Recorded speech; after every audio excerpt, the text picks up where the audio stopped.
it into my email, just like the mail? What? Yes, ma'am. You like Okay. Copy that. Thank you all.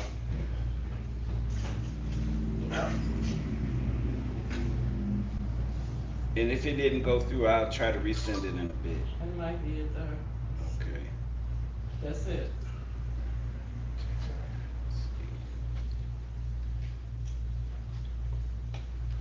Making a last second announcement here. All right. Assalamu alaikum. Walaikum assalam. Let's go ahead and open up with dua, inshallah. أعوذ بالله من الشيطان الرجيم بسم الله الرحمن الرحيم الحمد لله رب العالمين الرحمن الرحيم مالك يوم الدين إياك نعبد وإياك نستعين اهدنا الصراط المستقيم صراط الذين أنعمت عليهم غير المغضوب عليهم ولا الضالين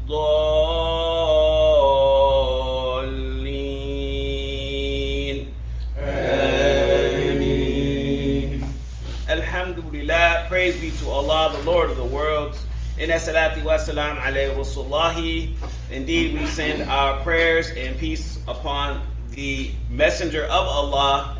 I openly bear witness. Ashhadu an la ilaha illallah wahdahu la sharika lahu wa ashhadu anna Muhammadan abduhu wa rasuluhu. I openly and clearly bear witness there is no God but Allah. He is one without partners. And Muhammad ibn Abdullah is his last prophet, messenger sent with the Holy Quran, the final message for mankind and a mercy to all of creation. Welcome everybody, brothers and sisters, to our 7th installment of the Year of the Prophet recurring Taleem study, where we're spending an entire 12-month period looking at the life of the Prophet with almost with a magnifying glass, walking through the study of the Prophet, literally walking in the footsteps of the Prophet in order to learn not just about these stories, because some of us have heard these stories, but we also want to fill in the gaps and make sure that these stories have some kind of practical application to our lives.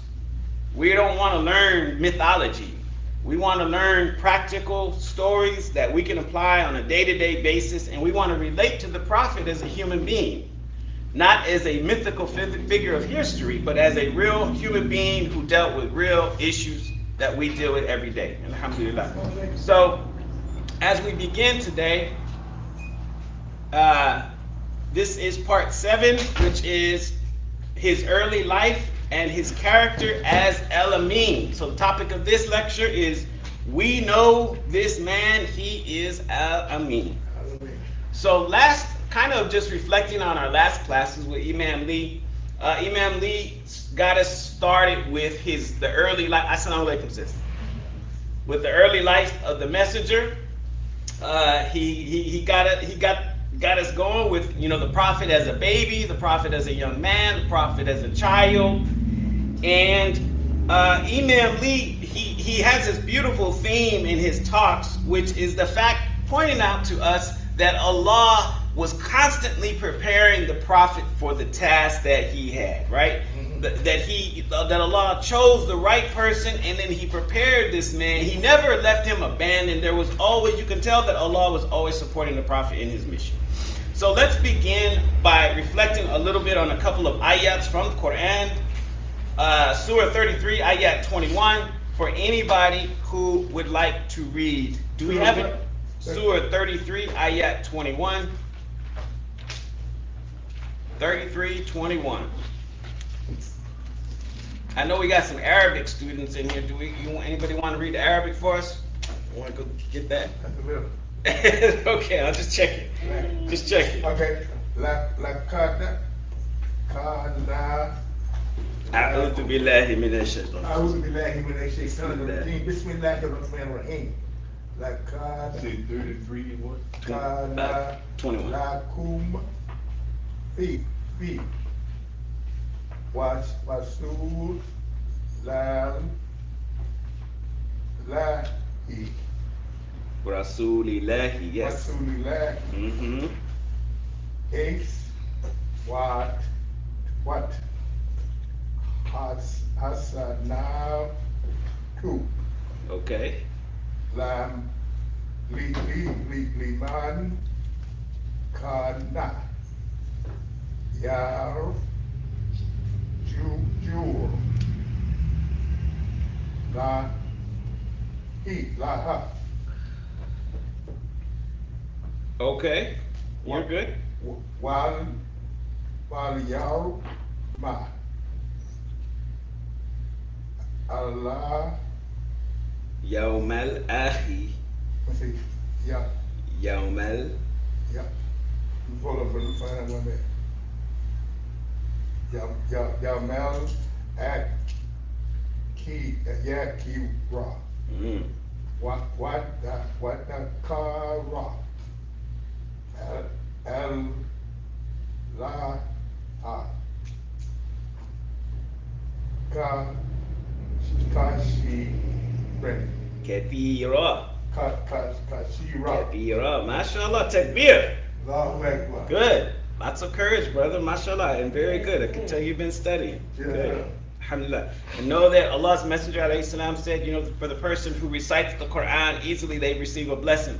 But for the person who recites the Quran with difficulty, he receives two blessings. One for reciting and one for being willing to experience the difficulty. So good. You have indeed in the Messenger of Allah, laqad.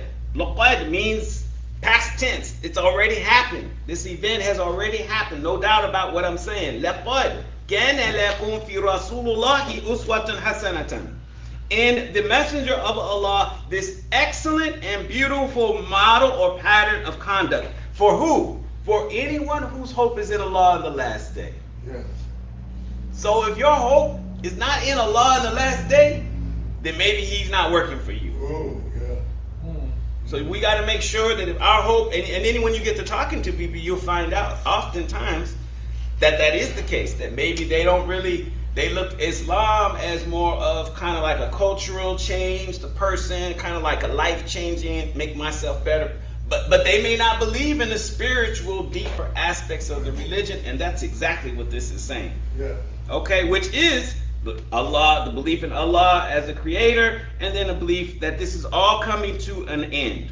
And then Allah finishes and says, and for the person who wadhakaru Allah kathira, who engages often in the remembrance of Allah. Okay, Surah 41 ayat 6. 41 ayat 6.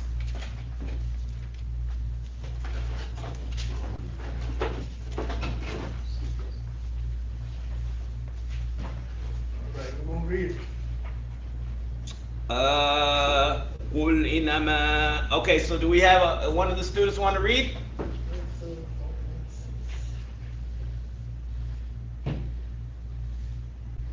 Yeah, and the English is fine. No problem. I'm just checking. Just give y'all a little. That's all. Don't worry. That's No, good, that's it's good. just checking a little bit. You know, no biggie. But the English is fine. O prophet, you say I am only a human like you. By revelation, it is made known to me that you are God, His one Allah. Mm-hmm. So take the true path to Him and be in obedience to Him, and ask for forgiveness, and ask a warning to those who join good with Allah. God's with Allah. Yes. Thank you. Thank you. Thank you. Very good. Thank you. All right. So, Yes. that verse, the last part of that verse, the last sentence of that. وَيْلُ لِلْمُشْرِكِينَ. Right. That's one thing in the Quran that when I read it, I take that very seriously because come out to church, you know. I come out of the church. All my family come out to church, okay? They say, woe to those who associate others with the law. And they doing it all the time. Huh? And they doing it all the time. Yeah. Yes. Okay. All right. So, when I first read the Quran and I started reading that, it's quite often in the Quran, I was trying to, warn that I believe the Quran is a book of truth, Yes. So, man, that woe to those who associate others with the law. There's a whole bunch of folk, man, in this country, I know. Yeah. Yes. And in fact, that's what we believe that the core of most misguidance is. The core of that what Islam teaches us is that if you can correct the worship of the person, then you can correct other aspects of their life. But if you can't correct the worship of that person, then the other aspects of their life will really never come into true conformity with Allah. So Tawheed and worshiping Allah correctly is really, really important. Really? Thank you for pointing that out. Yes, sir. Okay, so part one is I just want to explain a little bit for about 10 minutes, just to make sure we understand that in the time of the Prophet, those who lived in that time were expecting an Arab prophet. Okay, in this time they had known of Arab prophets and they were expecting a prophet from the east and from among the Arab people. There is, just to refresh our mind a little bit, we have right on the board so brothers and sisters can make notes. But this was what Imam Lee gave us last week. Deuteronomy 18 and 18. 18 and 18. We're going to do Deuteronomy 18 and 18 first. A prophet like unto Moses. So Deuteronomy 18 and 18 is an Old Testament prophecy that mentions that the Jewish people, the Hebrew people, had written in their scriptures that they were still in this time waiting for a prophet like unto Moses. And let me read a little bit. Does anybody have a Bible on their phone? I can look it up. I actually have a Bible on my phone, so I'm going to read it. I came prepared because I know we don't have one in here. Deuteronomy 18 and 18. Whoever gets there first, just start reading. Let's see.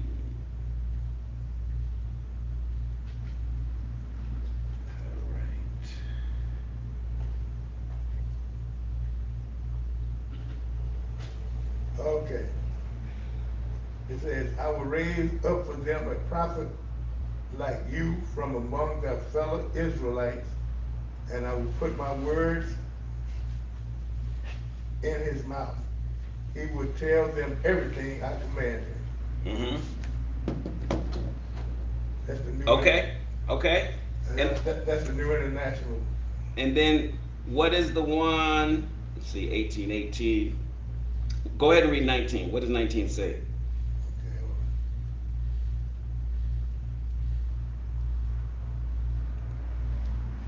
It says, I will raise. Okay. Here it is. And it shall be that whoever will not hear my words, which he speaks in my name, I will require him to hear my words. But the prophet who presumes to speak a word in my name, and what do the Muslims always say when we start talking? Bismillah. Bismillah. That's a essential part of our religion. Like you can't even start reciting Quran until you say Bismillah. So this is something key to the religion. And the prophet didn't know. The prophet never read these scriptures and whatnot, so he had no knowledge of these things. It says, but the prophet who presumes to speak a word in my name, which I have not commanded him to speak, or who speaks the name of other gods, that prophet will die. Basically meaning that prophet will not be successful. That prophet will not be blessed by me. He will not be able to finish his mission. So the first thing that this verse says is that I will raise up a prophet from among the brethren. Now, we're speaking to the descendants of Abraham. Abraham had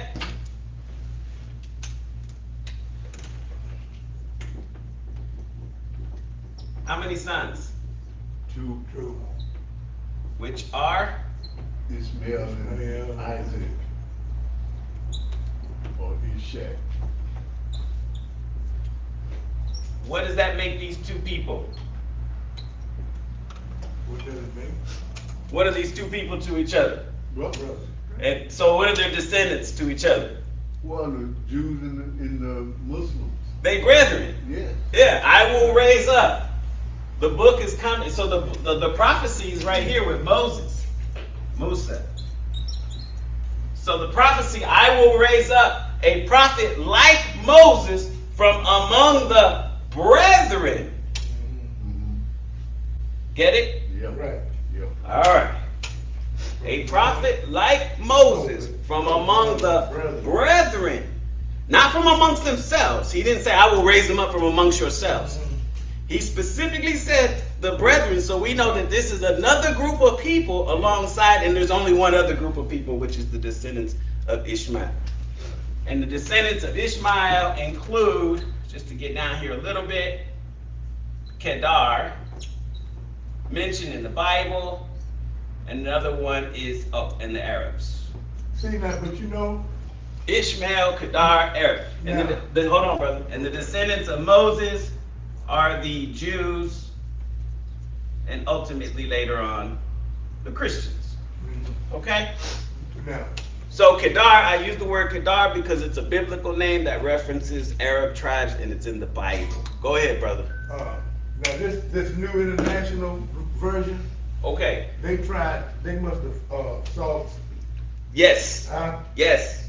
Yeah. After they have heard these debates by the Muslims that have been put forward through the 90s, the 80s, and the 2000s and 10s and whatnot, Yeah. they have tried to modify Bibles. Right. So you may not see some of these words. yeah. That's our argument about the Bible. Well, That's part of our argument, that it's not elastic. You could just change and take out and twist it every time Right. we get you into a corner and you want to change the verbiage or whatever. well, they did it so many times. Though. I mean, Yeah. to justify slavery, Yes. they went back in there. Yes, sir. Okay, how is Muhammad like Moses? He brought us laws. He became a leader of his people. Did Isa bring laws to mankind? No, he said he came to uphold them. Allahu Akbar. It's book of Matthew, chapter 4, I believe it's chapter 5. Excuse me, chapter 5. I came not to change the law, but to uphold the law. And no, not a jot nor tittle will pass away from the law till all has been fulfilled. Okay, so he didn't bring a new law, but Muhammad and Ibrahim did bring new laws. Both came as leaders of their people. Was Jesus a leader of his people? He was not, meaning he wasn't their king. He didn't lead them in a war or a battle. Right. Nowadays, they say, but back in his time, he was considered a criminal, a rebel, and he was supposedly someone that they, like a criminal. Basically, he was a criminal. He was one. But Muhammad later became the leader of his people, right? He became the boss, the king. He's the dude, the guy in charge, right? No one put Muhammad to death, alayhi salam. So, and what I'm doing here is I'm just showing, I'm not saying anything bad about Jesus. I'm just showing this particular prophecy. They often try to apply it to Isa, but it does not describe Isa. Another example. Moses was married and had children. Prophet Muhammad alayhi salam was married and had children. Both of them migrated from their country. Jesus migrated to his country. Both were generals and fought wars. Jesus did tell people to sell their cloak, and he did make statements like that, but as far as we know, he never fought a war. As far as we know, he never killed anybody, as far as we know. Both were married with children, I said that one, and both established the religions in their own lives. So those are just some examples to point out that the people were waiting for a prophet, an Arab prophet, to arise. There were many scriptures that spoke about this. There's another one in the book of Isaiah that says, the burden against Arabia in the forest of Arabia you will lodge. Isaiah 21:13.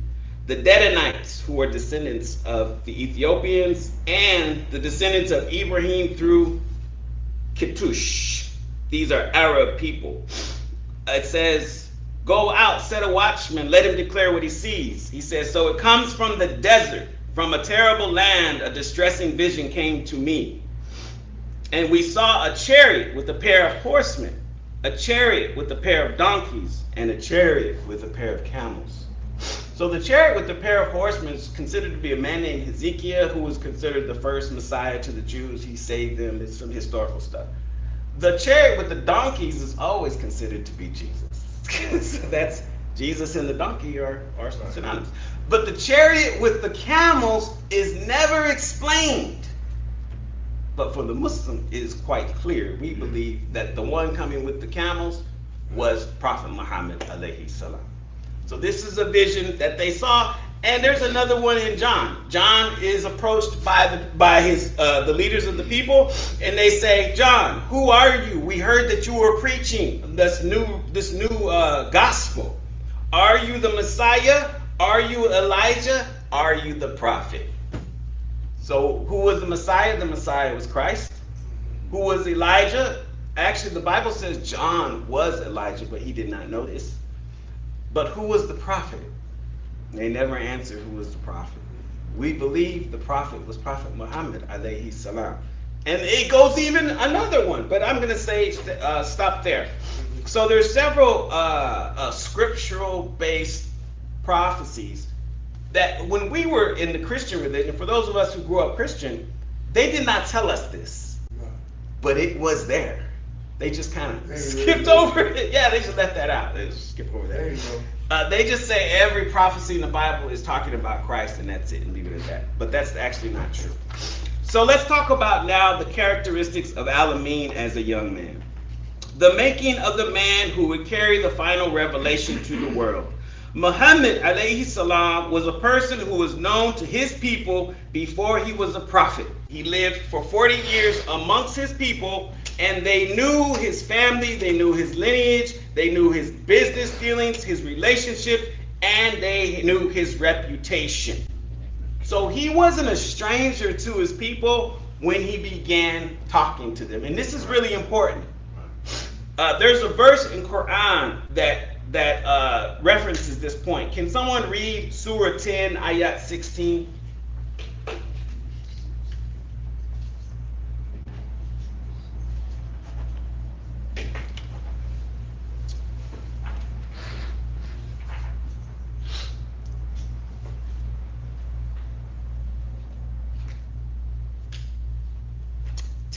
Ayat 16. Okay, I will attempt. A'udhu billahi minash shaitanir rajim. Bismillahir rahmanir rahim. Kul law sha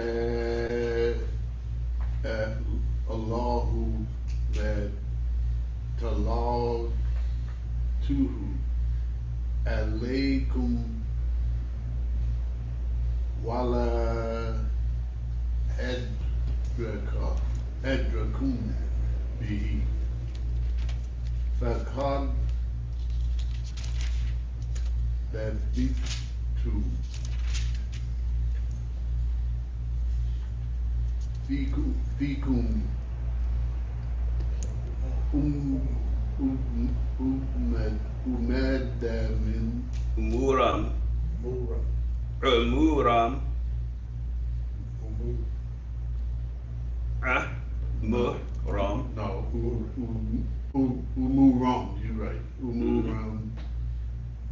Umuram min qablihi. Qabli. If you stop. Yeah, if you stop, it's qabli. Qablihi. But if you keep on rolling, then it's qabli. Okay. That little mark indicates. You can do either or. Taqilun. أفلا تعقلون. Good. Good. Good. Takbir. Ooh, look at that, bro. That Wednesday class, bro, is paying off. We getting some unthawed. We getting unthawed around here. All right, here it goes. Brother, will you read the English, please? Okay. Say, if Allah had so willed, I should not have rehearsed it to you, nor would he have made it known to you. A whole lifetime before this I have tarried amongst you. Will you not then understand? Yeah. Allah is telling the prophet, Yeah. go back to your people and tell them, if I hadn't willed this, because they were giving him some complaints, they were arguing with him. He says, if I had not willed this, I wouldn't have given it to you, that Arab prophet, you Arab. Yeah. But I had told people that was bringing one from y'all, Yeah. and now you're here. It said, nor would we have made it known to you, meaning you could have kept on being Ummi. You could have kept on living out in that desert, killing each other, burying your babies, doing all that nasty, wild stuff y'all was doing, and I could have left you in that state, but I didn't. I ordained a higher state for you. And then he says, a whole lifetime before this, I lived among you. Yeah. He's saying, tell them this. Tell your people, I'm Muhammad. I live with you. You raised me. You know I would never come and lie to you. I wouldn't say I talked to an angel if I hadn't talked to an angel. I wouldn't tell you to change your ways and say that this is from Allah if it wasn't so. So this is what that verse is advising. In other words, you know me and you know what kind of man I am. You know I'm an honest person. You know that I'm one of you. The Quran didn't introduce Muhammad to Mecca. Mecca already knew Muhammad. Okay, so this is an important point. He was already known by his people, and he was known to have a very trustworthy character. So we've already talked about his birth. We talked about him when he was thrown down. Right now we're at his age, and there's not a whole lot. So there's not a lot in this era, but we're at his age between about 15 to 40. We're 15 to 40. Okay. So he's a really young man, but he's not elderly or anything like that yet. Had he received the revelation yet? No. Yeah, this is all before he's received the revelation. He's just a regular guy. When this ayah When came out? this was said, he had. No, this ayat is in the future. But what we're talking about when he's a regular guy, and the ayat says, tell them you are one of them. Yeah, before Tell them, this. yeah. Okay. The Well, ayat's so real, reflecting. I would have come to you with this. Yes. But you know me. You're the true I lived a man. lifetime Yeah. amongst you. Y'all gave me the name Alameen. Right. There we go. I didn't come to you and say, hey, I talked to the angel and he told me to tell you all to call me Alameen. Yeah. Right. I'm a thief or I'm a weird, I'm all these things, and now I'm coming and claiming to be clean and pure. No, Now, he was you told me you know my character. There we go. You know I don't drink. You know Right. I don't worship the I idol. don't even party. There we go. That's where we're at right now. He's Alameen at this point in time. Who is Alameen? So let's try to understand, how did he get to become Alameen? Why did they call him this before he received the revelation? Before being trusted with the revelation, Muhammad alayhi salam demonstrated he could be trusted with basic responsibilities of life. Yeah. Yeah. If Allah can't trust you with basic responsibilities of life, how's he going to trust you with With the this? Quran. Right. So first, the prophet demonstrated that he could hold a job. He could go to work on time. He could take care of a family. You know, all these basic things, he wasn't dysfunctional in these areas. The prophet was a working man. Muhammad alayhi salam worked. He knew labor from the time he was a child to the time that he grew up. He tended sheep and he participated in commerce. So let's read a little bit. And this is important because scripture mentions that all the prophets were shepherds. So this is actually an important point. Does anybody have a Bible on their phone? Bible. Yeah, on the phone. What you want, brother? Never mind, that's okay. I don't want to go too far off. But I'm going to read a little bit from the life of the prophet. This is Heiko. So if you look in your Gmails on your phones, I actually sent you all a copy of this. So you can read along if you want. But I'm going to read it a little bit from the life of the prophet. So as we're going through this course, I want to literally read from some of these lives of the prophet so we could get kind of their perspective. I want y'all to be familiar with them. There are some that are better than others. There are some lives of the prophet that are kind of more written for entertainment purposes. And then there are others, like Seal Nectar, which are really like strict on what they put in. You can tell Seal Nectar left out, like if you put it beside the other ones, they left a lot out, which is okay because they wanted to be based it on authentic traditions and authentic hadith. And alhamdulillah, it's perfectly fine. But I want you all to begin to know that there's a little bit of difference between the stories of the prophet. Is this the whole book? That's the whole book. I There's got two that of them. book. I sent y'all two of them. You have it. Heiko.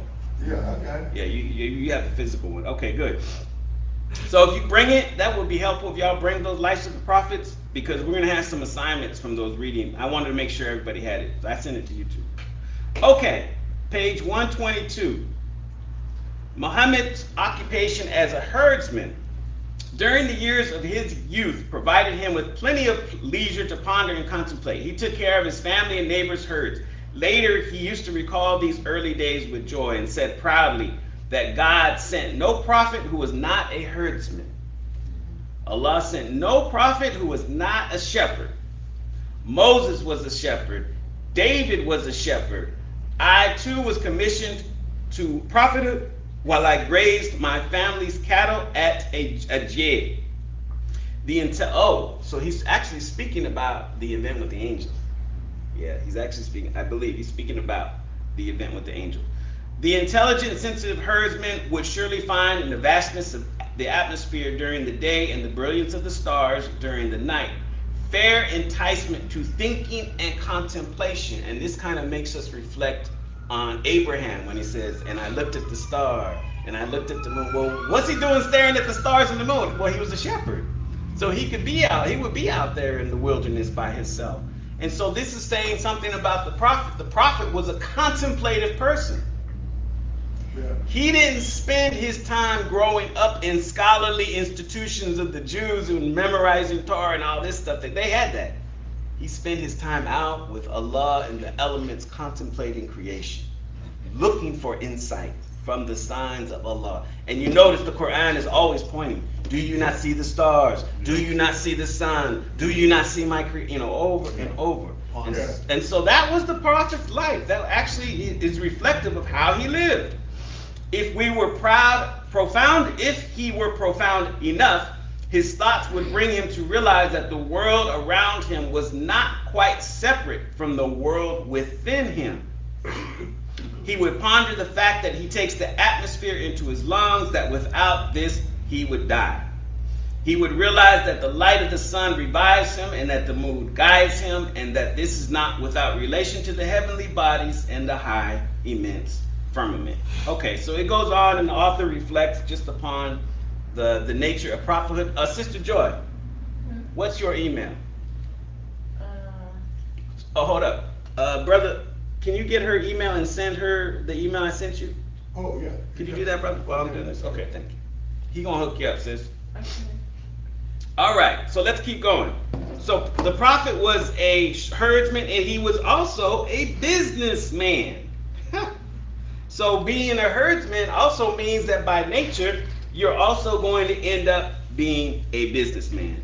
So he wasn't attracted. In addition to the prophet, as a businessman, he learned judgment, negotiation, communication, honesty. He learned how to work with people, how to understand people, and how to reward both sides. You'll notice this about the prophet, that whenever the prophet made justice between people, he would always make sure to reward both sides of the deal. He didn't just reward one side of the deal. All right. Does anybody have the Rahik book on their phone? Yeah, Rahik, the Seal Nectar book. You do? On your phone? No? Okay. I sent it to your email, sis. Yeah, you have it in your email, but I'm gonna read it. Oh. Yeah, that's what I sent to you. Okay, what's It's gonna be Seal Nectar. This is the other one that we're going to read. Yeah, I was Yeah. on the other one. I'm gonna read a little bit of it. Here it goes. Okay. Okay, a little bit about the prophet before he became the prophet. Let's see, 64. The prophet was in his youth a combination of of great attributes. He was an exemplary man of weighty mind and faultless in insight. He was favored with intelligence, originality of thought. His vivid mind and pure nature were helpfully instrumental in assimilating and comprehending ways of life and people, individual and community-wise. But this is the important part here. He shunned superstitions. But took an active part in constructive, useful dealings. Otherwise, he would have recourse to his self-consecrated solitude. He kept himself away from drinking wine, eating meat slaughtered on stone altars, or attending idolatrous festivals. So idolatrous festivals would be things like Christmas. Like, What page are you in? he didn't go to those type of things. What page are you in? 65. Yeah, page 65 on sealed nectar. He shunned superstitious practices. So this is really interesting that before he was the prophet, there was something in his intellect that made him dislike these things. And I find this interesting because some of us, I believe, were people like the prophet. That even though we were raised up in the church, it was just some things that did not quite sit right with our nature. All right. He kept himself away from drinking wine. He held the idols in extreme dislike. He could never tolerate someone swearing by Al-Uzza. Allah's providence, no doubt, detached him from all abominable evil practices. So in other words, even before the prophet was the prophet, he didn't drink wine, he didn't go to these type of festivals, and had these bad behaviors. Does anybody know what the name of that character? This is the name. We have a name for this characteristic. Does anybody want to take a wild guess what this characteristic may be called? It's not taqwa, but we have a name, and when I say it, you're going to be like, oh yeah. Related to the prophet. I'll give you a hint. We also related to Ibrahim, and it starts with an H. What is this characteristic of being naturally tending towards right? That's what got some of us up in this masjid. Right. There was something like we just could not accept certain things. It was in our nature. We're like, nah, man, I don't know the right answer, but I just know that's the wrong answer. And that's how the prophet was. He didn't yet have the revelation that gave the answer. He just knew, nah, I ain't going to that. I'm not going to those festivals. I'm not getting ready to drink that. I don't drink. Right. It was called Hanifa. Y'all know this? Y'all know this. Yeah. The Hanafa nature is that nature that makes us lean naturally away from evil, bad things. That's that good, upright nature that Allah has created. And this is the religion of what? Of uprightness. Okay, let's keep going. So he refused to approach the local idols. And, okay, so let me give you a couple of examples. So one example. One day, let me find the story. I wanted to read it, actually. It's a little more interesting when you read it. Okay. Give us the page, please. 65, towards the bottom. Okay. Here it goes. It's kind of like it's after Al-Uzza. It says, even when he tried to obey his instinct, oh, here it goes. Even when he tried to obey his instinct to enjoy life, right? Because, your mind, you're like, man, maybe I should go out. I am kind of being, people telling me, go out. And I always say, no, maybe I should. Yeah, I got it. It says, even when he tried to obey his instinct to enjoy life, some pleasures or follow some irrespectable traditions, meaning that his people did it, Allah's providence intervened to curb any lapse in his behavior. Ibn al-Athir reported, Muhammad alayhi salam said, I have never tried to do what my people do except for 2 times. Every time Allah intervened and checked me from doing it, so I didn't do it again thereafter. He says, once I told my fellow shepherd, so we were out tending sheep. He's probably a young man about this time, like 13, 14 or something. I told my fellow shepherd to take care of my sheep when we were in the upper part of Mecca. I wanted to go down to the lower part of Mecca. I'm just laughing because, he's in the north side. He won't go down to the south side. I wanted to go down to the lower part of Mecca and entertained myself the way young men did. Sound familiar? I went down to the first house of Mecca where I heard music. I entered and I asked, "What is this?" And someone says, "This is a wedding party." I sat down to listen to the music and fell asleep. When I woke, the sun was high in the sky. I went back to my shepherd and told him what happened, and I have never tried it again.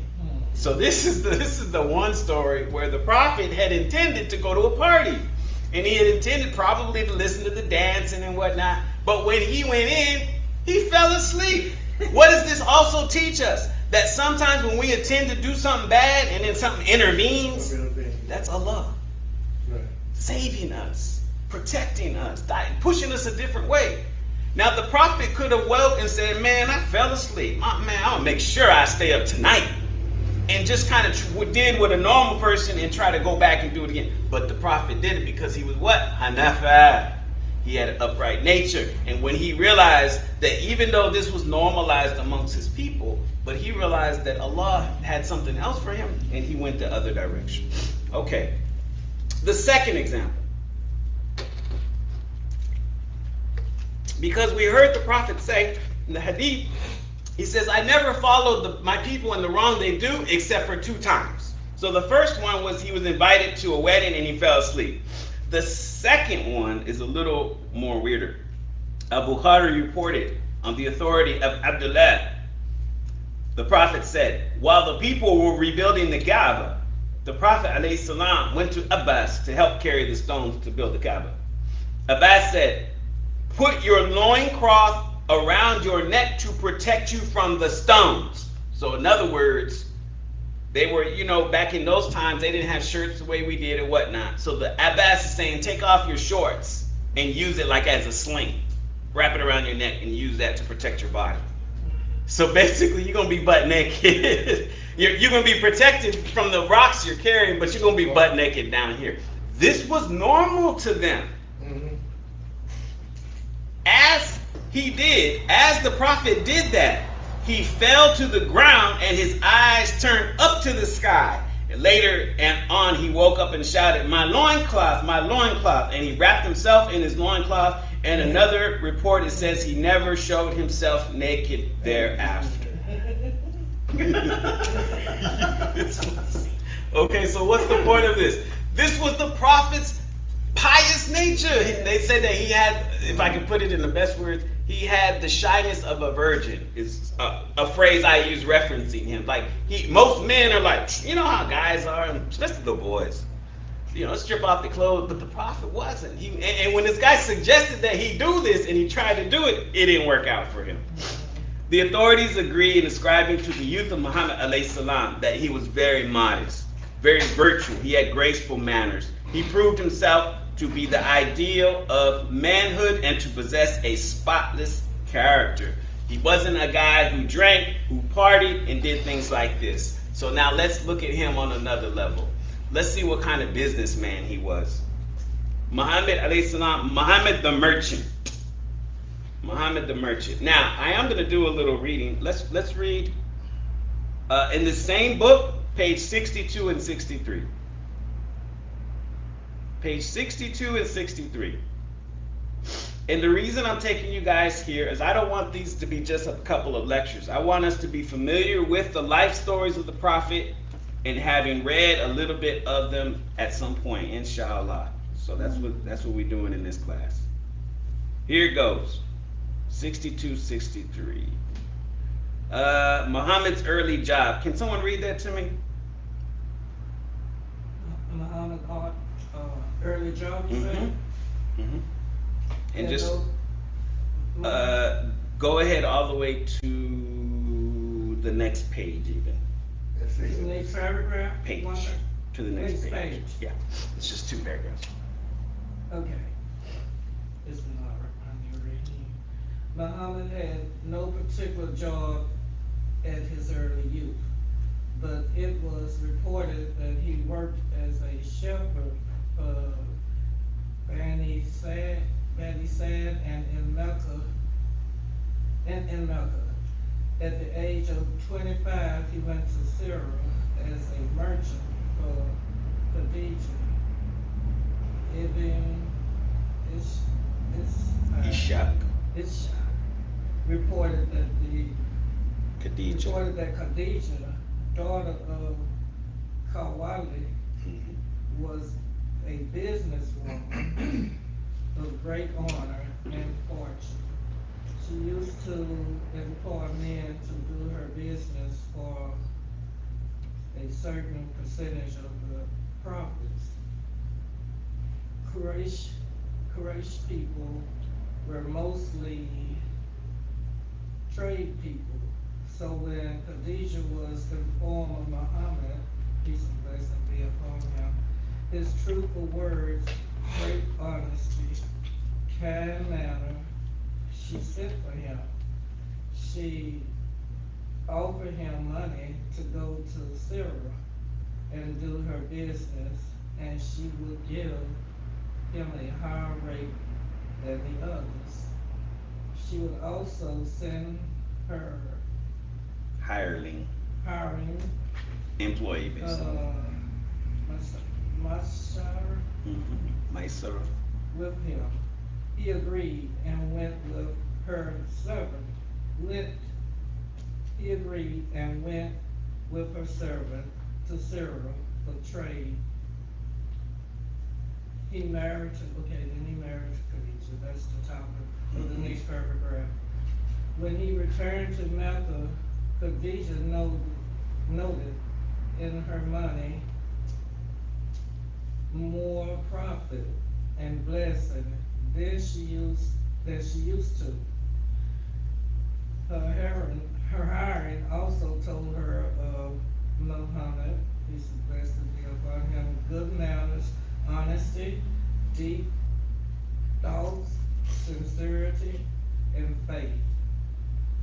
She her hand in oh, she gave her hand in marriage, but she always She realized that she homed at her wait target. a minute. Oh, I must skip something. Let me see. I'm trying to read on this little phone. Yes, I see, sis. Uh-oh. I had to turn You mine got to sideways. finish up. I'm gonna close it up. Okay.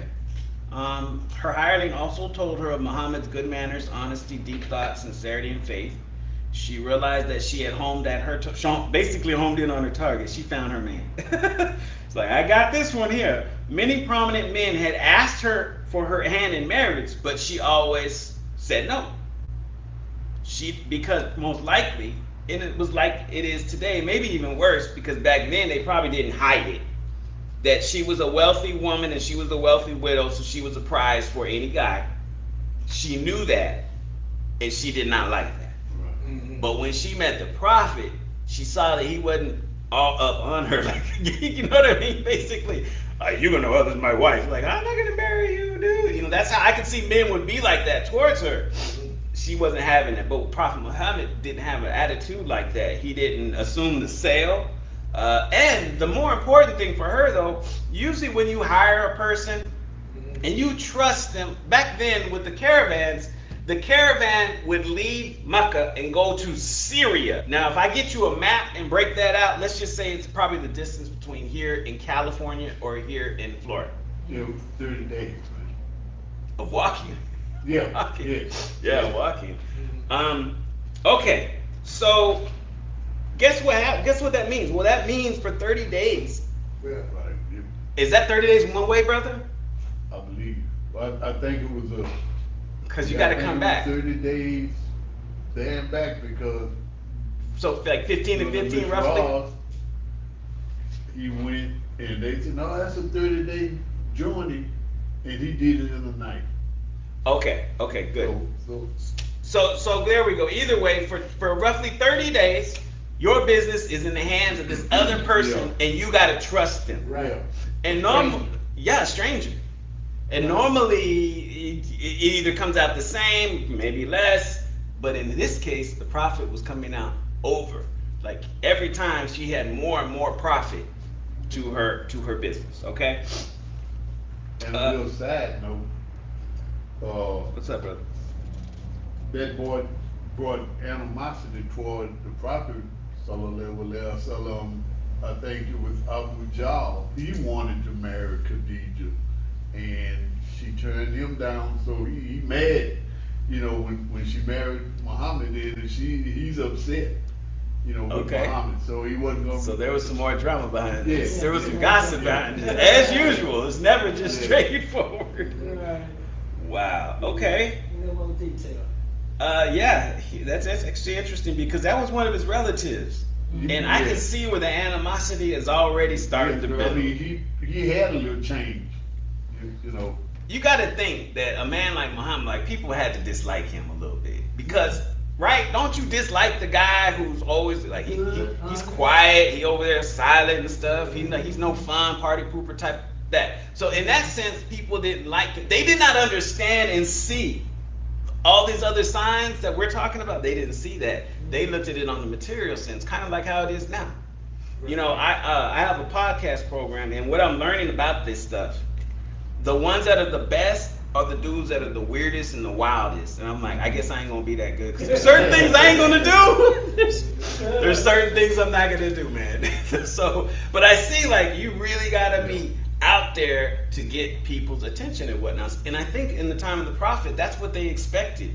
Even with Isa, they expected a man with an army to come with soldiers and whatnot. They didn't expect a humble, without money, without an army, coming telling me I need to stop drinking. Right. I need to stop walking around naked at the Kaaba or things like this. Okay, so he agreed and requested his uncles to go to Khadijah's uncles and talk on the issue of marriage. So they were married. The marriage contract was witnessed by Bani Hashim and the heads of Mudar. This took place after the prophet's return from Syria. He gave her 20 camels as a dowry. So he wasn't broke either.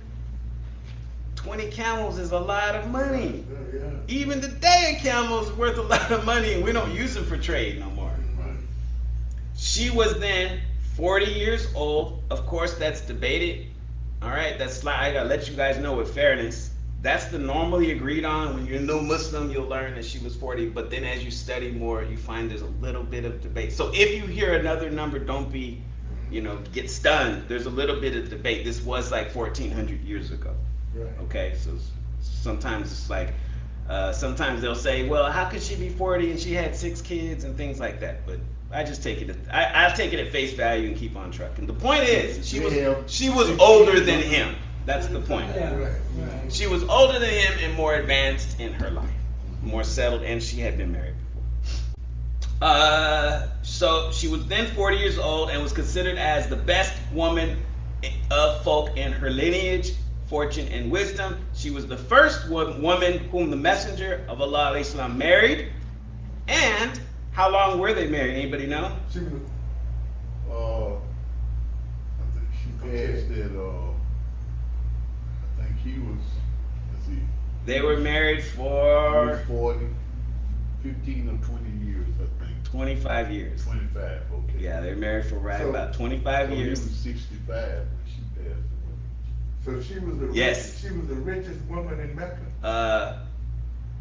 No, the prophet was, yeah, brother, I think they were married for like 25 years, if I'm not mistaken. I had to double check that. Let me check it. Yeah, he was 25 when he married her, so he was Yeah. 50 when she died. Right. Yeah. Because he had already received the years of sorrow. So something Yeah. like that. Yeah, like 23 years Yeah. or something like that. Yeah. Brother Shafiq? She was the richest woman in Mecca. I didn't One read of- that. I one of didn't them. read that she was the richest, wealthy. but she may have been. Yes, there we go. Thank you, brother. She was a wealthy woman in Mecca. She was then 40. All right. Khadijah bore all his children except Ibrahim, Al-Qasim, Zainab, Ruqayya, Kulthum, Fatima, Abdullah, who was called Tayyib and Tahir. All of his sons died in their childhood, and all the daughters died in his lifetime except Fatima, who died after he had died. Just a little information. Fatima died 6 months after his death. All his daughters witnessed Islam and embraced it and immigrated to Medina. Just a little information. Okay. All right, let's keep going. So Khadijah put her entire fortune in his hands, and he fulfilled her trust. His good character led to successful business, And what are some of the things that are missing here? Number one, he's not socializing for the sake of socializing. When you read about his life, one of the things that you don't see is him just hanging out. Right. I say that so that maybe we can take an example from that. Right. That we can make our life useful rather than just spending it. You don't hear him complaining about entertainment and things like that. And a couple of times where he kind of did try to go do things like that, it really didn't work out for him, meaning that your time is better spent doing some other things with yourself. There's no distinction between entertainment and life for the prophet. So for us, we have a thing of we got to have our entertainment and then we got to have our life. But the prophet, he didn't separate those things. So they were kind of like together. For him, building on his life and working in life, he was actually a pretty serious guy. I'm sure there were times where he just had fun, because I know he raced camels once in a while, not for betting, but he just for the fun of it. He would play with his children and things like that. He used to race one of his daughters. Things like that. Yeah. But they would be at home. These were like home things, you know. Right. Leadership begins, also a point that we learned is that leadership begins long before receiving a title. The prophet didn't become the prophet and then became a good, decent, smart guy. Right. He already had a lot of good leaders. He was already a good businessman. He was already a good father. He was a good husband. He had a lot of these leaders. He was respected in his community, which brings us to the next point, which is, let's read Haikal 128. How Muhammad became known as Al-Amin. Sure, wait, page 128. Haikal, yeah, this one's going to be in the other book. Page 128. This is called Haikal, the Life of the Prophet. Yeah. This is written by a Pakistani dude, I believe. His is a little more fictitious, if I could say it. He tries to tie it all together and make it one consistent story. And this is the thing, it's not a single story, it's like a bunch of little stories. So Seal Nectar just puts it hadith after hadith. They don't try to make one long story. But Haikal tries to kind of like make it into a bit of like a novel. That's why I say just be a little careful. 128, sis. Yeah, 128. Or 128. Here we go. So Nectar? This is another book. no, the other book. Haikal. Height. Reconstruction of the Kaaba. Reconstruction of the Kaaba. Okay. You got that, brother? Yes, sir. You want to read it for me? Okay. We have said that Muhammad, correct? Yes. Okay. We have said that Muhammad did not withdraw from the people of Mecca or from participating in the public life of the city. At the time, the Meccans were preoccupied with rebuilding of the Kaaba after a sudden flood had shaken its foundation and cracked its walls. The Kaaba had for some time been the concern of the Quraysh. It had no ceiling, and the treasures it housed were exposed to robbery. The Meccans were afraid, however, that a rebuilding of the Kaaba with doors and ceilings might bring upon them a curse. The Kaaba was girded by a series of superstitions designed to frighten the people from ever altering anything that pertained to it. Pause for a second. Okay, this is an important point, brothers and sisters, because it wasn't just the Kaaba. Arabia was covered with places like this. Temples and places associated with jinn and different superstition where you don't move a rock because it belongs to that demon. Yeah. And the prophet had to knock all them places down. He knocked every single one of them down. And there are stories that some of them, things came about of them, like some, according to some of the hadiths, that did not stop them. And it was important for the prophet to notice that the Kaaba had the same problem. The Kaaba was falling down and they didn't want to fix it. This was a disease inside of their head that the prophet had to, this is what he was having to deal with, okay? Just to let you know how bad it was. They didn't even want to fix the Kaaba. Go ahead. Okay. Any such change would have been regarded as forbidden, innovation, and anathema. Anathema is like something that's hated. Okay. Uh, When the when the flood, flood cracked its walls, it was imperative to do something about it, despite fear and hesitancy. Coincidentally, a ship coming from Egypt belonging to a visiting trader called Patromus Pachomius.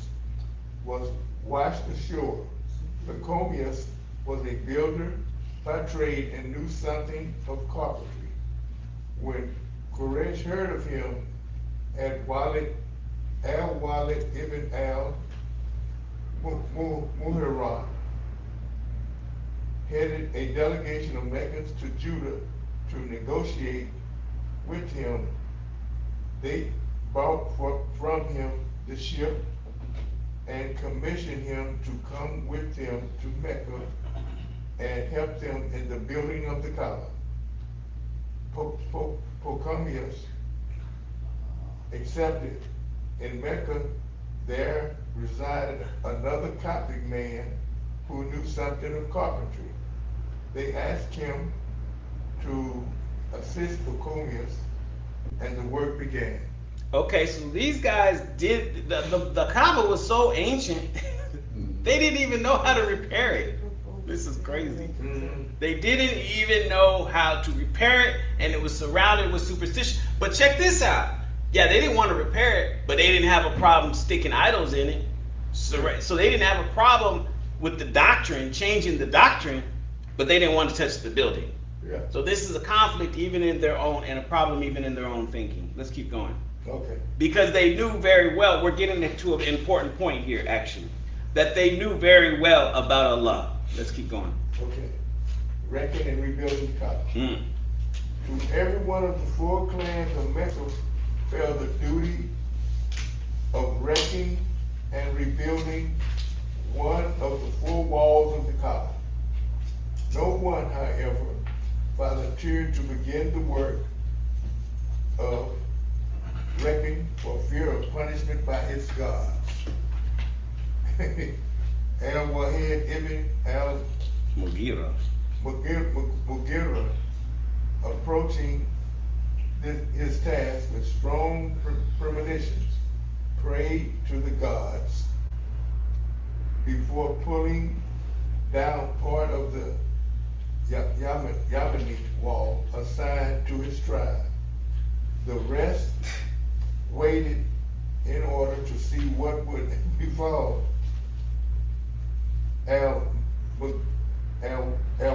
Al-Yamani. You see?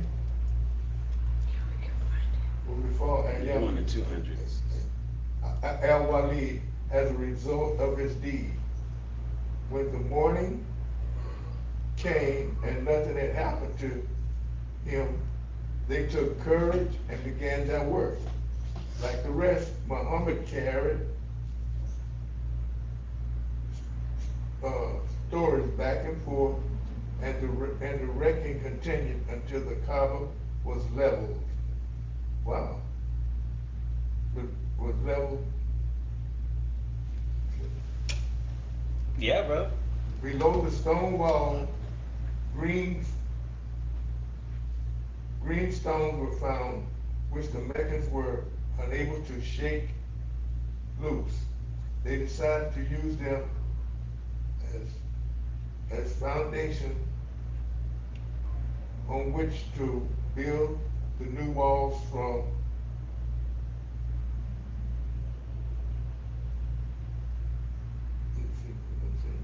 loose. They decided to use them as foundation on which. You see, Nancy? You got it? Nancy? They decided to use them as foundations on which to build the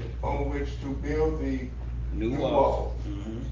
from the neighboring mountains. They carried stones of blue granite. As the wall rose from the ground, and the time came to place the sacred black stone in its place in the east wall, they differed as to who would have the honor of laying it in place. Competition was so keen that it almost led to a new civil war. Okay, pause for 1 second. Right. Now, we're seeing, does everybody have access? I do not. Are we cool? I'm sorry, sis. That's okay. Hi, Joy, you good? I wasn't able to send it to her. Do you have access? You need, my phone won't let me send it. I gotta get something straightened up on my phone. Sure. Sure. Joy, you got your thing broke down? And I told myself I was gonna take time and make sure I did this, even if it distracted a little, because going forward, we're gonna be using these. So it's okay, it takes a little time to get us all on the same page. I'm gonna make time. No problem. No problem. It was kind of surprised y'all with it. I knew we were gonna have to take time and coordinate it, but that's okay. I just wanna make sure everybody got a copy of it. Go to the page. Okay, hold on, Joy, I'm coming to you right now. You got an email? Okay, sister, what's your email, sis? She write it down for you, brother. Towards the bottom. No, 28. You can- Competition. No, that ain't. Well, she done gave it to me 3 or 4 times already, but. This is really different, okay.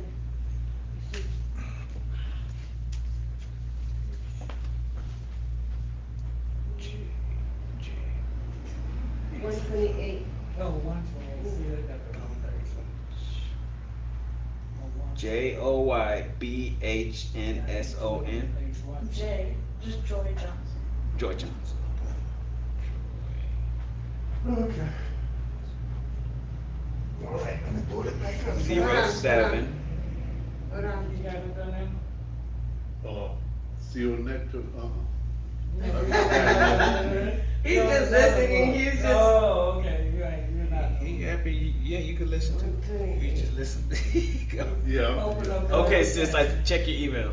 Okay, here's 128, what is it, competition? All right, All right. 128. There we go. Ready? What you think, sis? Did it pop in? Competition, right here. Here it comes. It's not there. Okay. Just let me know. Holler, okay? I sent it. All right. I got it. So Competition? Mm-hmm. they were so serious. So yeah, I'm kind of down in the middle. Yeah, wrecking and rebuilding of the Kaaba, page 128, and we're like Yeah. in the middle. We're in the. I wanna ask a question. Sure. Come on, Okay. bro. Now, the people that's rebuilding the Kaaba, they weren't Muslims, right? No. Okay, so what, did they know the significance of the black stone? No, I didn't get it. Oh. Yes. Yes. Yes. Okay, the people. Yes. So what was The black stone was already reputed to have fallen from the heaven to the earth to mark the place of the first house of Allah. Oh, okay. They knew that. Oh, they knew that, okay. Yes. So that was significant for non-Muslims at the time. Yes. Okay. But they knew about Allah. They were waiting for someone to get struck by lightning. That's how much they believed it. But they had a mixture of pagan beliefs wrapped up in all that too. So the problem. So this is. Let's just keep reading. We're gonna get to this Okay, point. all right. Muhammad possessed. So let's make a point here. Muhammad possessed moral authority before he possessed political authority. His political influence came from his character of truthfulness, trustfulness, and sobriety. Someone read to me page Quran 458. Quran. Yes. For 58? Chapter 4, verse 58.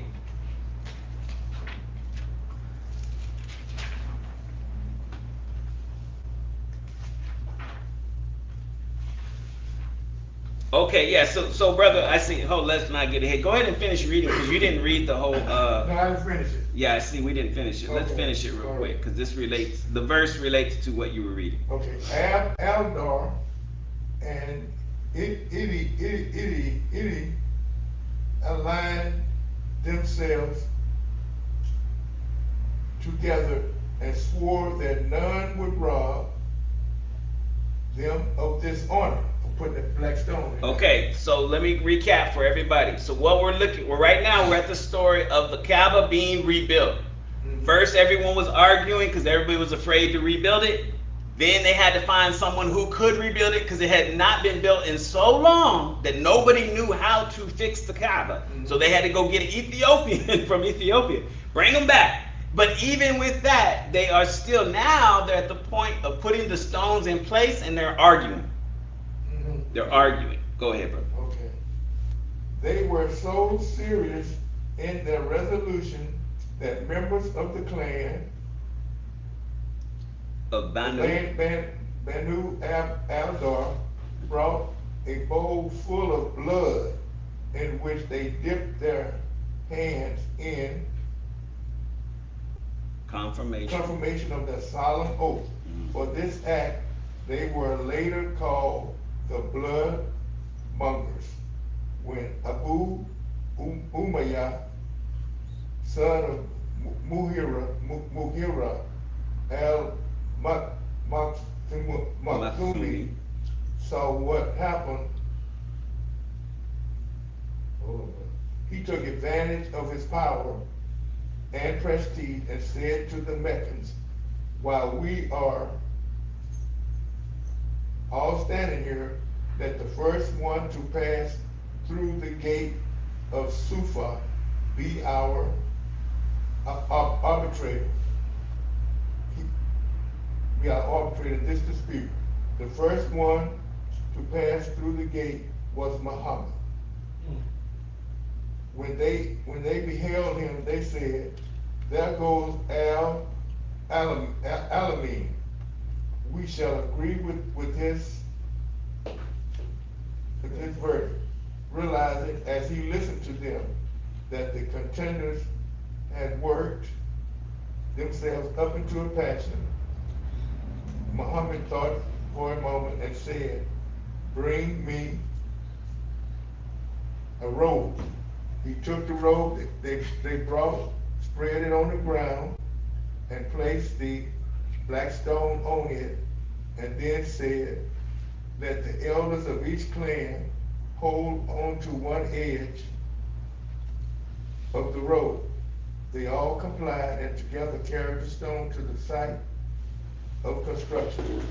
There Muhammad picked up the stone and laid it in place by himself. Bloodshed was thus averted and the dispute was solved. The Quraysh completed the building of the Kaaba, raising its walls to a height of 18 cubits. In order to make it more defensible, they raised its entrance above ground level. Inside the Kaaba, they erected 2 parallel rows of 3 pillars, each to support the ceiling, and built a stairway on its north side, leading to the roof. Hubal, the idol, was placed inside the Kaaba together with all the treasures whose security concerned the Meccans. There's disagreement about the age of Muhammad at the time of the rebuilding of the Kaaba and of his arbitration between the Quraysh clans concerning the black stone. While some claim that he was 25 years old, Ibn Ishaq reported them to be 35. All right. Let's pause there for a second. Thank you, brother. Okay. Thoughts about this story? Feedback. Thoughts about this story? What's happening here? Someone break it down. One thought I had What's going on? was that the prophet, although he was he didn't like to worship the idols. He didn't really say nothing when he put the black stone in there and all the other idols in there. When the people put all the other idols in there Yeah. with the Right. he just didn't say nothing at that time about that. So they're building the Kaaba on the foundation of Ibrahim. They knew about Ibrahim. They tore the Kaaba down to the Ibrahim's foundation. So if you notice, if you look at the Kaaba, you Right. could see that there's these stones, and then it turns into some different stones. Mm-hmm. That low foundation is supposed to be the foundation of Ibrahim. But let's keep going. Not only that, they built the Kaaba with halal money, meaning no gambling money, no idolatry money. They used only money that came from like people's zakat. Even they knew about this. Mm-hmm. It says, not in this book, in another one, it says they used only, I think in Haiko, I think it's actually in here somewhere. It says they only used licit money, legal money, built upon the foundations of Ibrahim, and honored the stone. They honored the stone. They knew about the stone, that the stone is a connection between heaven and earth, marking the point at which the Kaaba should be built. That's the stone. Let's read some verses from Quran though. Allah speaks on this real quick. 29:61 Nancy, 31:25 Sister Daia, 43:87 Hold on. 43:87 Joy. I don't have it. Oh, you don't have a Quran? Oh, it's the car. Yeah, Quran. Say it again. 43:87 Joy. Nancy, you got 29:61. Sister Daia, you got 31:25. Brother Bilal, you got 39:3. And Shafiq, Mm-hmm. you got 4:58. Okay. Shafiq, you go first. Okay. Yeah. 4:58. What was mine again? Yours was 43:87, I think. Or you did 87? Okay. I'm reading for time. Go for it. Indeed, Allah commands you. A'udhu billahi minash shaitanir rajeem. Bismillahir rahmanir rahim. Indeed, Allah commands you to render trust to whom they are due, and when you judge between people, to judge with justice. Excellent is that which Allah instructs you. Indeed, Allah is ever hearing and seeing. This is referencing that even before he was the prophet, he fulfilled this action. He judged between all these different arguing people in the most just and excellent manner, demonstrating that even before he had revelation, he had a tendency to fulfill this type of characteristic. Okay. Next, whoever has their verse, you can go ahead and read. So 31:25? Mm-hmm. Okay, I'm trying to.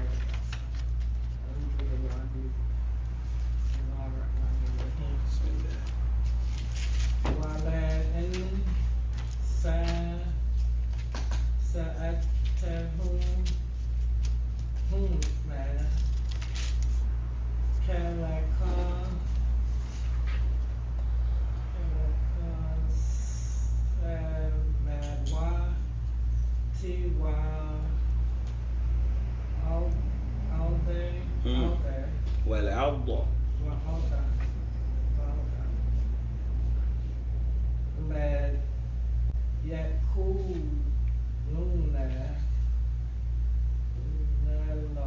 There you go. Call Cool. Coolly. Mm. Coolly. Coolly.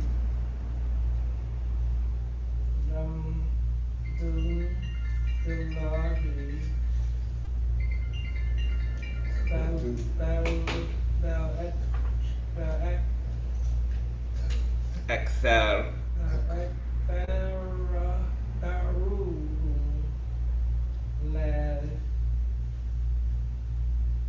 Yeah.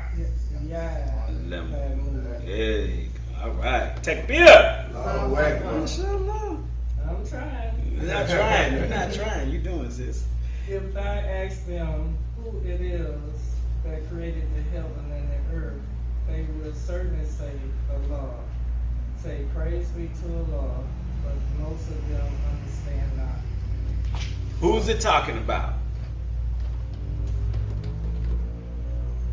Humanity? Yeah. Humanity. That he's The people. showing to the people, but they do not understand. Who's it talking about in the immediate instance? Oh, at the comments? Yes. Yeah. The Meccans.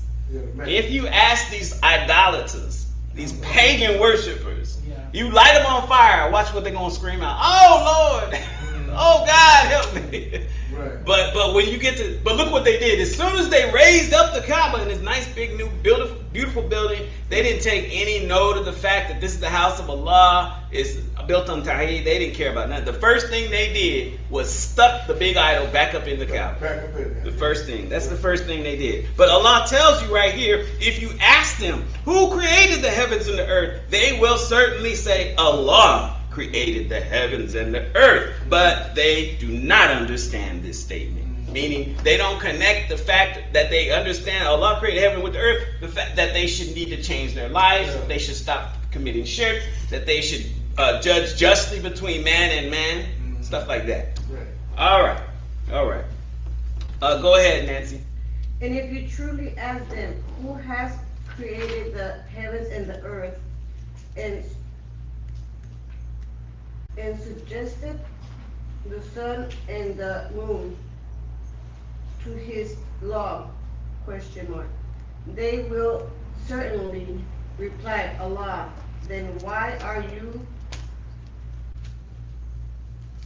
They turn away from the truth. Yes. If you ask them who created them, they will certainly say Allah. How are then you deluded away from the truth? How are you tricked? How are you fooled? How are you misguided? لَإِنْ أَسْأَلْتَهُمْ مِنْ خَلَقَكُمْ لَيَقُولُونَ اللَّهُ فَأَنَا يَأْفَكُونَ. يُفَكُونَ. Basically, how are you tricked? How are you confused? Who else? Joy. You got the next one. If you ask them, O Prophet, who created them, they will certainly say, God. How could they then be deluded from the truth? Yeah, that's a different verse with the same point. Over and over. Do you see a theme here? Yeah. So tell me, were the Meccans ignorant of who Allah was? No. But what was their issue though? What was their problem that if they weren't ignorant about who Allah was? Their pride, their rebelliousness. They just was glued to the idols, you know. They were glued to the idols because Mecca became a center of what? Which it is today. Commerce. Because it's a center of it's a holy city. Right. It was a center of pilgrimage. And so the pilgrimage turned into dollar bill, y'all. And so now they have, and to get more people to come on the pilgrimage, they put any idol that you worship into the Kaaba for you. Oh, okay. For you. What do you worship? Oh, you worship Jesus? Gotcha. You worship Mary? Gotcha. You're Jewish? We got you too. We got we got Angel Gabriel's up in here. So they were doing it for the money, not for For the love of money, for the meaning of it, not for the I don't know, I can find the They were word. doing it for the money and not for the love of Allah. That's what I was trying to say. Yeah. Okay, they were confusing their worldly desires with their religious responsibilities and obligations. These done got crossed and mixed up. Yeah. So Quran came and clarified. That's where Allah says the guidance from Allah is the only guidance. They clarified the proper way to manage the Kaaba, to live as a person, and gave these Arab people an entire new way of life, as it has given us, taking us from our bad ways into having a beautiful, decent character like our beloved Prophet, mashallah. But people were coming for a pilgrimage, huh? Yes. Yes. But that was some Christian people still coming, Christian people were coming, Jewish people were coming, because it was a center of commerce. It was a center of business. And we're going to talk about that next time. I'm going to go ahead and pause here because I don't want to overwhelm us with time and whatnot. Okay. So next time we're going to wrap up this last part of the Prophet's life. We're going to start talking about the cave. So next time we're going to get into Iqra, read. Okay. And talk about this transition where he, like what happened to him? Why did the prophet need this revelation? Why did it come to him? What was going on in his life that made Allah pick him out and decide to deliver him this revelation? So, Where can I find that? What we gonna be doing next week? okay, good question. So next, Homework. sure. So the homework is this: find one aspect or event about the prophet's early life before Quran. Before the cave, before Quran, before he was 40, basically. So what we supposed to do with that? Find one part about his life that stands out in your mind, Yeah. and from which you have learned a life lesson. Share it with the class. Find the event, find it in the Hadith or the Sirah or wherever, like those two Okay. books I sent you all. You could bring that, you could read it from there. Share it with the group and explain the lesson that it gives you. Like, Okay. why does this stand out to you in your mind? What is it about this part of his early life? So that means I really want you all to go. Now, I know you know a story, but I want you to find it and then kind of like read a little snippet of it. That's Okay. all. Okay. Or you can narrate it too if you want. Okay, also, this is the same. Get a copy of the life of the prophet and follow along with us in class as we go. So that's. Which we just did that. I sent it to you all in the email. Okay. So she already did that for you. Yeah. And if you have a copy, brother Shaq has a copy, I know, for example.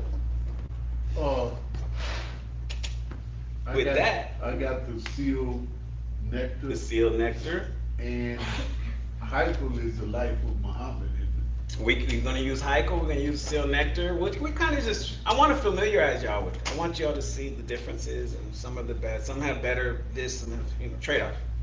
I believe I got that one too. Martin Lings, there's several. There's actually several. But I think I got Haikal and the sealed nectar, which is I forget this man's name. I forget, but I got it. Ibn Ishaq. Okay, but what is this subject that we're talking about, y'all? What is this area of study? Life of Muhammad. Yes, but there's an Arabic term that we use for this type of study. It starts with an S. Sealed? Yes. Yeah. Sira. Sierra. Sira. This is a Sira class. All right, we're studying the Sira. This is the way that he lived his life, the details, the people around him, how did they treat him, it helps you to understand now. The Quranic verses make sense when you read, say to them, they will say, when you ask them who created the heavens and earth, they will say Allah, but they do not understand. Now you get, he means that they knew they were building the Kaaba and they knew it was based on Allah, but they still didn't care. They still put the big old idol in it and everything. And why did they put the big old idol, different? And why did they put the big old idol? Because For profit, for money, profit, for to profit. attract people to Yeah. come, right? But also, Mhm. these lesser gods, what they call them, was Demigods. Yeah, they was like what you call them, somebody in between.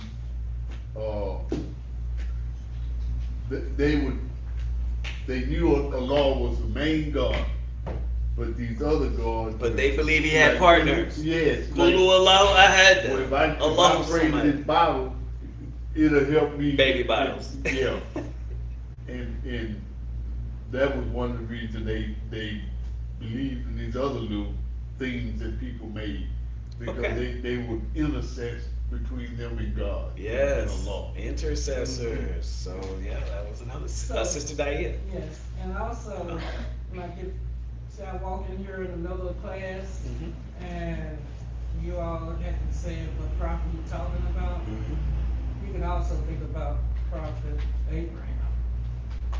But he had making all of those stones. Yes. Yeah. And his father, it was his father that was building all of these Yeah. worshiping Hazel. statues and worship.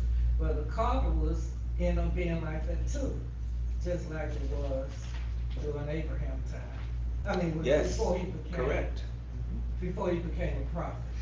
And isn't that essentially what the challenge of every prophet was? The Yes. challenge of every prophet was to Yes. contest the shirk of their time. Yes. So if we are now in the prophet's place, we are in his shoes.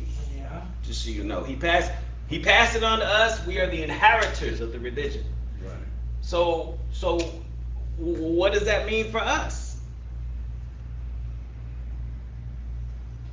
Well, we should keep this going, what Allah gave him. So he passed it down to us, more or less, and it's up to us to keep it alive. That's right. We're cleaning out the Kaaba of the heart. This is the Kaaba we're cleaning today. And this Kaaba has a lot of intercessors in it. Yeah. And false Yeah. deities that we are worshiping. So we are Right. battling those Right. the inner deities of the heart. The things that people are in love with. That's what we're seeing, brothers and sisters. You see a man kill his whole family, you know he worshiping the wrong. He worshiping something. He don't know he's worshiping it. That happened too. But I assure you he's worshiping Yeah. something. He doesn't understand that, but we Right. do. Yeah. But if he would only worship Allah, Allah will direct him Right. and change him and make his life good. Yeah. And take darkness and replace that with light. And that's what the prophet did, and that's what we should do. Right. Islam should bring light to your life. It should show you a better way to live. It should take away the superstitions and all those fears and allow you to see it clearly. Inshallah.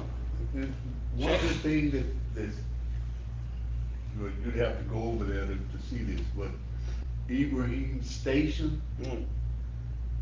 supposedly was where he stood to put stones up on the Kaaba. Mhm. So he had to be close, within an arm's reach. Mhm. But you get over there, Ibrahim's station is like in the Kaaba here, and his station is past that door. Okay. So it's like, well, I mean, you don't know that when you're on hard, unless you did some extensive study. Okay. But I mean, you're glad to, because I put my wife's hand on it, to touch it. But then afterwards, 14 years later, I learned that Ibrahim's station was right there, right next to the Kaaba, because, he had to stand on something to, put those blocks up there. Well, let me assure you, brothers and sisters, just so you know, the Kaaba has been torn down and rebuilt Yeah, a couple yeah, of times, yeah, even yeah. since the time of the That's what prophet. we just Okay. started reading about. There's And some that's Okay. what I'm. Let's just be getting clear. at. Something Be clear. moved. Something moved, either the You building have or. to specify. Huh? You have to specify that it's been changed. Yeah, well, that's why The Kaaba has been rebuilt and moved even So, since the life of the prophet. I'm Yeah. just leave it at that because it can go a long ways, brother. brother, when I was reading about them rebuilding the Kaaba Yeah. right just now, was that the last time No. that Mm-mm. we've been? It was knocked down also because of floods, but it's been knocked down because of war. Oh. Yeah, during the time of, Yeah. There's been a couple of Turkish them. and- Yeah. But since the Muslim people knocked it down, brother. It wasn't no kuffar, But- the Jews. It was the Muslim people. But the that did it. prophet saw that thing about the black stone, right? So after the prophet did that, it was torn down again? Yes. Yes. After the life of the prophet, some years Yeah. back. And I get into that. I don't want to open up that because that's like I need to be fair to the discussion and then lay out Yeah. some facts. Yeah. So I don't want to open up in the whole Okay, thing. all All right, right. okay, bro. Let's stop there. Babe, do you have something? I saw you raise your hand earlier and I forgot you. It's already been said. Been said? Okay. Alright. Sister Daya? I'll say mine, You good? inshallah, for next week. Okay. Joy? Feedback? Thoughts of the day? She's been writing and writing. I don't know. She right, Malik. Say like, from like this teaching in the past couple ones, like what stood out to me, it was from like the beginning when it first started, was how in the Bible, like they keep trying to like mix stuff up and change things to like fit their storyline. Mhm. I just thought like that was like really crazy to do, to like try to like lie or misconstrue people. Yeah. So that's what Yeah. like standing out to me. Okay. And I'm glad, yeah, and it just takes a little bit of study. And I'll give you a glaring one. Isaac is the firstborn son of Abraham, not. Right. Ishmael's the first. It Yeah, clearly yeah, says Ishmael's the yeah. first. But if you talk to anybody, just Yeah. go and just go up and say, hey, who's the firstborn son of When he Abraham? sacrificed Guarantee his they're gonna say life. Isaac. Yeah. You would have to literally Yes. open the Bible and That's show them. support what they say Yes. they believe. Yeah. And you might get the halfway educated one that says, oh, I know that Ishmael is actually the first, but Isaac is the first because he has the promise. Yeah. But no, they actually both have a promise. Right. Yep. All right, let's stop here. It was a beautiful class, beautiful subject, Thank you, beautiful thank you, students. ma'am. Thank you, Great, thank great you. learning Thank you. experience. Yes, sir. Alhamdulillah. We're gonna make sure we get these. Let's try to get a hold of some of these lives of the prophets so we can bring them to class, read from them, and use it as we go through this. And I'm gonna tell you, it's gonna be even better than me just narrating a little bit. Okay. I don't want you guys just to have it as a story. I want some of this stuff to stick. Yeah. And if you read it, it will stick. Yeah. And the best thing that I ever did, y'all, I'm telling you, is I read the life of the prophet, and then this made so much more sense after I read the life of the prophet. I think I got it. I think I got it. All right, so let's stop there. Brother Sheikh Bilal, will you please close us out with dua? Inshallah. Oh Lord, nothing is worthy of worship but you. You are the only God, oh Lord. You are the only reality. Right. Highly glorified are you above everything. You are the master of the day of judgment. You are the merciful benefactor and the merciful redeemer. You are the sustainer of all the world. Yes, sir. Please have mercy on this masjid. Please forgive us our sins and lack of strength and help us to be better Muslims. Ameen. Amen. Yes, sir. Alhamdulillah. You make All it right, done with real that. quick, brother. Assalamu alaikum. Walaikum assalam. Allahu Akbar, Allahu Akbar. Allahu Akbar, Allahu Akbar. Ashhadu an la ilaha illallah. Ashhadu an la ilaha illallah. Ashhadu anna Muhammadan Rasulullah. Ashhadu anna Muhammadan Rasulullah. Hayya ala salat. Hayya ala salat. Hayya ala salat. Hayya ala salat. Allahu Akbar, Allahu Akbar. La ilaha illallah. La ilaha illallah. Joy, can you check your email and see if you got that from me? I might have put it in wrong.